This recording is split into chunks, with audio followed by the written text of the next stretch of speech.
Stephen A. Smith, sit down somewhere.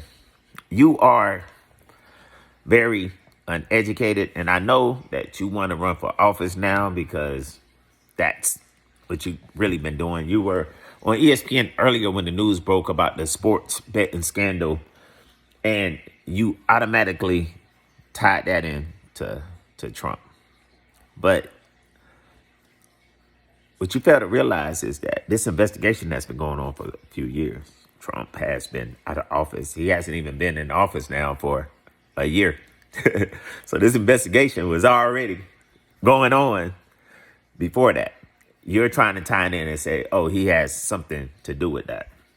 Well, Stephen A., it goes deeper than that. The government, if you know anything about history, Stephen A., and you claim to be an educated person, you always say that LeBron James is a savior in basketball, which is a lie. He's not number two, as what you would say. But yeah, we ain't going to talk about that right now. But the government and the mob have been going back and forth for years, Stephen A. So what's different?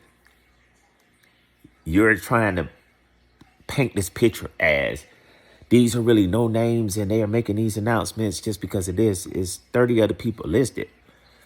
These are some of the most notable people that people would know. And of course, that's how it goes, right? Because we already know we got like Bronny James that gets talked about all the time that shouldn't even be in the NBA. We got Shedeur Sanders gets talked about all the time that hasn't had a start or seen the field as far as I know.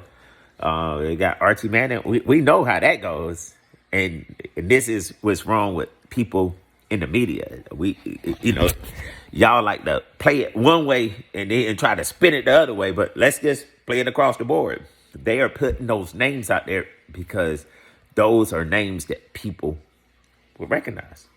It's deeper than that, though. The mob is involved with this. People are losing money.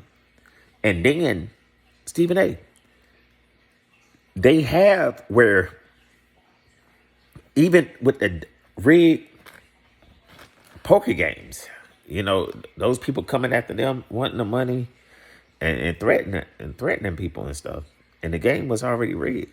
Like, so what are you saying? So this is where I already know, like, you're ignorant, Stephen A. Smith. You're very ignorant. Missing the point totally. Let's just be real. Quit trying to score political